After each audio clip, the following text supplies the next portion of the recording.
Hey everybody, it's a Loyal Gamer welcoming everyone to a new Let's Play. I don't know if it's going to be like an actual LP, but it's going to be basically me just shooting the shit and being really bored, I guess. Well, this is coming from my boredom as I upload, oh, pardon me, another episode of Ark the Lad.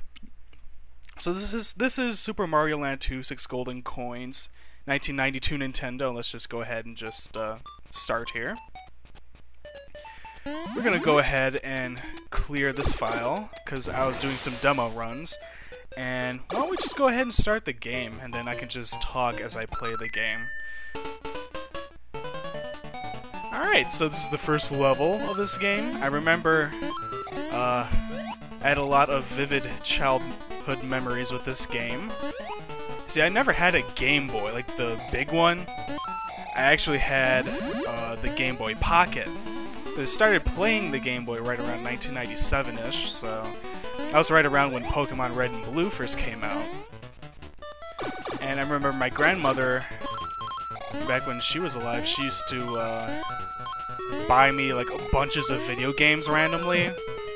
And when she heard I had the Game Boy, she gave me a slew of these games, and Super Mario Land was one of them. And as you are a big Mario, you can actually do a spin jump like that, and it's very useful. It's actually more useful than it looks. We'll just keep on going here. But yeah, I have a lot of good memories of my Game Boy. I still have it too, and it works. Really amazing how technology that old can last that long, but yeah, it still works. Can't say that my Pokemon cartridges do that anymore. Yeah, I can't find any more enemies, so we're just gonna go ahead. And here's where the spin jump can be useful. There we go. So you can also break boxes from the top with a spin jump. It's really nice. Nice! And we get the FireUp, or the Fire Flower, rather. I call it the FireUp sometimes. There you go, we got another one-up. Very easy to get one-ups in this game. They just kind of hand it out to you, you know? Yeah, let's see what's down here. Awesome, more coins. And what I always liked about this Mario game is that you can sort of use coins as a currency to get power-ups and life-ups, sort of.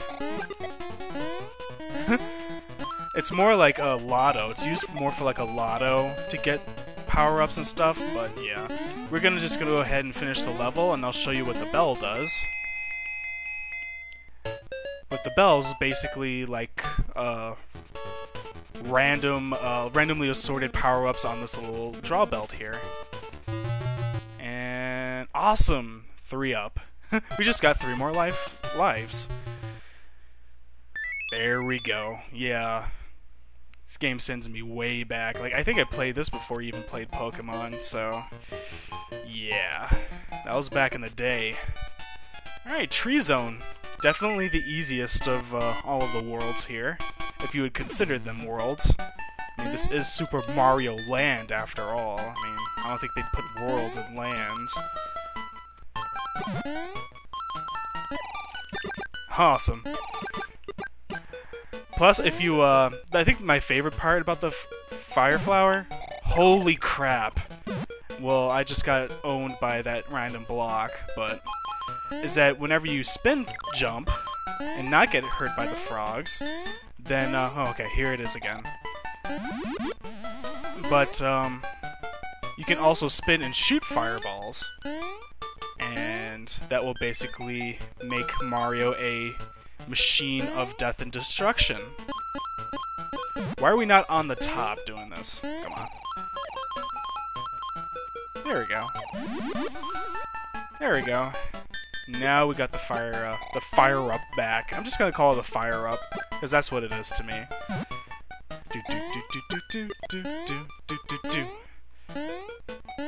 Ah, and then we lose it again. Yeah. Probably gonna be the most common theme of this LP if it's ever even going to see YouTube. is me continually losing the power-ups over and over again. Come on, there we go. Yeah, this little pathway up here is kind of annoying, but we're gonna go up here anyway. Little hidden path up here. There you go, and you just run right across.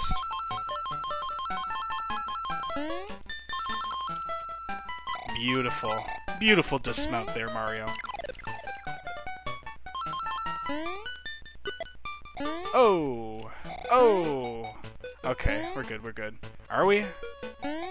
Yes! Okay. Got it in. Alright, we got about 20 minutes remaining until Arc the Lad gets uploaded. And yeah, this is just sort of like a test of sorts. I don't know if this is going to be an actual serious LP, it depends on what you guys think. But, yeah. Oh yes, the FireUp. And I skipped that for some reason. I didn't know pressing L during that would skip it, but yeah. Let's go ahead and play another level. Oh, I didn't even get the level up. That was dumb. Oh, jeez. As you guys can tell, I'm obviously playing this off of an emulator, so... yeah. Good times, good times. Awesome. Then we have these weird cow things that are swimming in this muck. This is actually one of my more favorite levels, because there's actually stuff hidden within here. You need a running jump in order to get up here. And then you can actually get a life up right back here.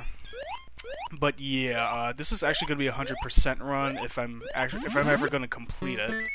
And if you guys remember the Lukathon, I did play this game a little bit back then, so... And I've always really just wanted to get back with this game because, you know, it's one of my most favorite games ever. You know, why not make an LP of it? And I don't know if it's really just me or if the LP community, it feels more like more and more people are just doing Nintendo games. I don't really see a lot of people doing PlayStation games or Sega games anymore, unless if it's, you know, the Sega period after they joined Nintendo or became a third-party developer, you know? I don't know if it's just me or just more people are doing Nintendo games or Mario and Zelda games. I don't know. It might be just me, but just something I've definitely noticed, because, you know, it's not like a lot of people are really just sort of just branching out with the games anymore. Unless if it's like a brand new PlayStation 3 or Xbox 360 game, it's not like, you know, people actually want to do like the older PlayStation 1 and 2 games. At least not as commonly.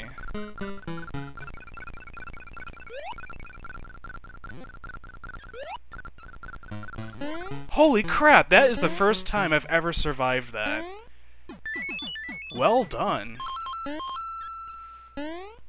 Well done! Woohoo!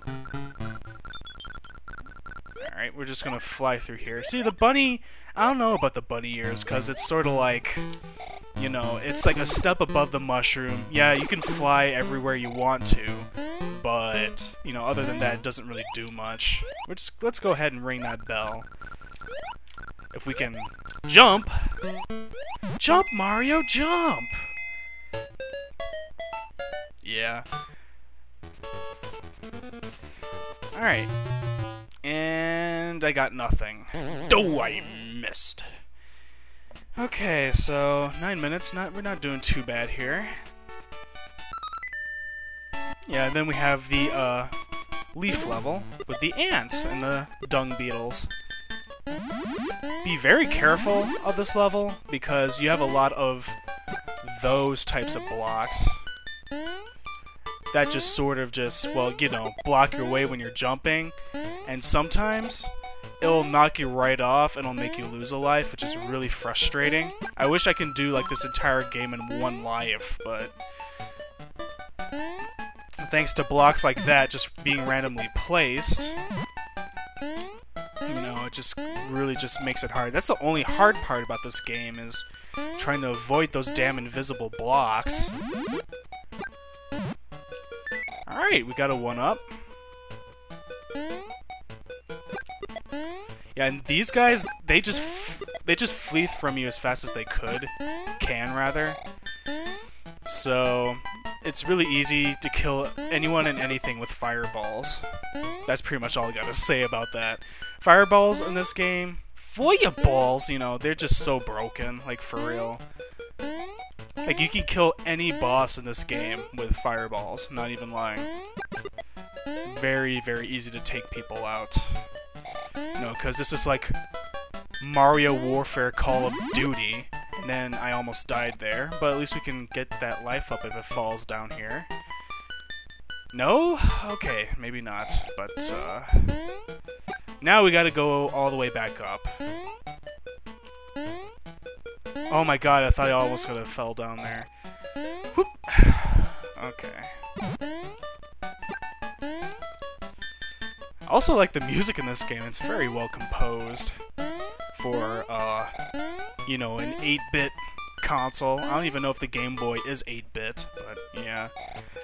Yeah, I remember the big Game Boys. Again, I never had the big Game Boy, if you will, because that thing always took up, like, I think it had, what, 4 AA batteries powering that thing? Like, holy crap, man. This was back when, you know, throwing away batteries left and right wasn't as huge of an issue as it was in this day and age, but... Come on, grab it! Oh! Doing. Grab it, touch it, feel it, stroke it, I don't know. Yeah. Alright, now we have little worms here. Now, we technically don't have to do the stage, but seeing as how I'm gonna try to get 100% run in. Why am I going after that? Seriously. Oh my god, I almost ran into that thing. Alright. But yeah, it was back in better days, let me tell you, when games, you know, didn't really have graphics. You know, it wasn't as graphic-centric, if that's even a term, but it was more about gameplay, revolutionizing gameplay back in the 90s. That's why I think 90s games are so much better than modern games. I mean, I guess that's a bit, you know, it's saying much, because there's a lot of good games that are made in the independent scene now. So, a lot of games that I enjoy, like Minecraft, you know. And basically, you know, just games like that, which I think have done very well, but I think 90s games, I don't know, like 90s games in my opinion will always be the best, mainly because, you know, people were focused on different things, different goals at the time. Even though, you know, it was all about rivalry, you know, corporations trying to get money and whatnot, you know, it's still the same thing today, same old thing today, so. But, that's why they have an independent scene out now, which I think is really nice. I never would have thought that, you know, the independent gaming scene would be as big as, you know, the corporate scene, but I guess I'm just kind of talking over everybody's heads now, but that's what I'm trying to say is, you know, people were, I think it was the advent of 3D that really just made the games in the 90s so good, you know. A lot of people would contest with me and say that, you know, 3D ruined everything, but, you know, I think 3D sparked a lot of innovation within these games. And now that pretty much 3D has become commonplace, you know, I guess there hasn't really been a lot of innovation since, you know, 3D and analog sticks and stuff like that, and rumble packs, and data packs. Like, all that stuff was, like, revolutionary back then. And CDs, oh my god.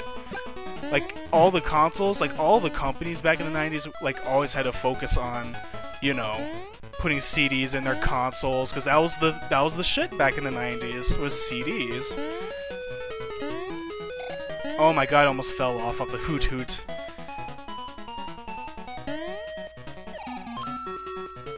Okay. And, yeah.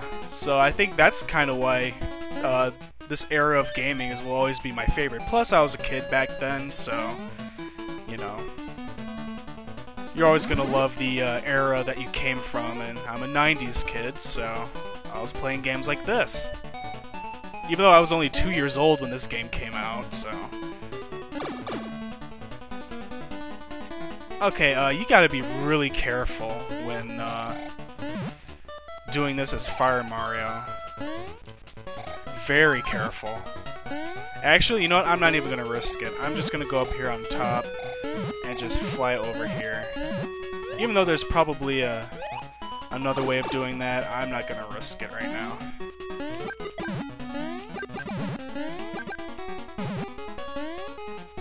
Alright, gotta watch out for this cloud.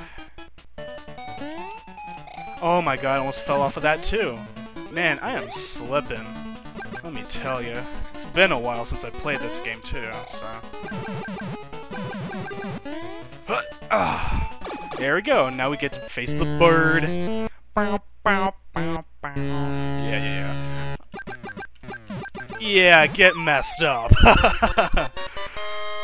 As I said, fireballs really break this game. Like, it's ridiculous. And with that, we get our first coin. Our first coin! Awesome, well we smoked this tree like it was a Philly blunt. Alright, so, yeah, this little area right here, it doesn't really serve any purpose other than coin harvesting. So this is sort of like, it's a nothing level. It's almost like a beta level or a demo level. But, yeah. I'm probably not going to go over here. There's just really nothing to do over there, but yeah, I'll definitely be going up here. And in the next episode, we shall take on the giant hippo. Let me know if you liked this episode and whether or not you'd like to see more of this LP. I was just really bored, so I decided just to start it up randomly, and yeah, I hope you guys really enjoyed it. This is a Loyal Gamer signing out, and let me know if you want to see more Super Mario Land 2 6 Golden Coins. Later, people, and thanks for watching. Peace.